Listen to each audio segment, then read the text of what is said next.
మందకృష్ణ మాదిగ అనేటువంటి వ్యక్తి మాట్లాడినటువంటి మాటలను తీసుకొని ఒక ఆవిడ బ్రాహ్మణ ముసుగులో మాట్లాడుతూ ఉంది. దళితులు 10 రోజులైనా స్నానం చేయరంట. మీరు బ్రాహ్మణుల్ని మాట్లాడేంత స్థాయి ఉందా మీకు అనేసి అంటా ఉంది ఆమె. అదే బ్రాహ్మణులు కానైతే 3 పూట్ల సంధ్యావందనం చేస్తారంట, 3 పూట్ల స్నానం చేస్తారంట, 3 పూట్ల గాయత్రి మంత్రం చెప్తారంట, ఏందేందో చెప్తా ఉంది ఈమె. నాకు తెలిసి నిజంగా పవిత్రంగా ఉండేటువంటి బ్రాహ్మణ స్త్రీలు ఎవరు ఈ విధంగా రోడ్డెక్కి మీడియాల్లో ఒక వర్గాన్ని కించపరుస్తూ అణగారినటువంటి వర్గాల పట్ల అవమానకరంగా మాట్లాడరు. ఎవరమ్మా 10 రోజులు స్నానం చేయకుండా ఉండేటువంటి వాళ్ళు ఎవరుండారు?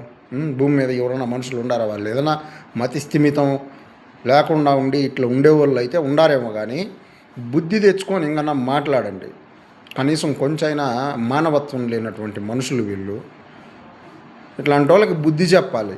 ఇందుకే పెచ్చుమీరుతూ ఉండేది మీలో ఉండే ఈ కులాహంకారము, వర్ణహంకారము, బ్రాహ్మణ అహంకారం అనేటువంటి దాన్ని చూసి మతాలు మారుతూ ఉండేది. ఇందుకే మిమ్మల్ని చంపపెట్టుగా మీ మీద తిరుగుబాటు చేస్తూ ఉండేది, మిమ్మల్ని ప్రశ్నిస్తూ ఉండేది. ఇందుకే ప్రజలు. సరేనా? తెలుసుకోండి. ఇంకన్నా ఏ బ్రాహ్మణ స్త్రీలు, సాంప్రదాయ స్త్రీలు ఎవరు ఈ విధంగా మాట్లాడరు అసలు. సరేనా?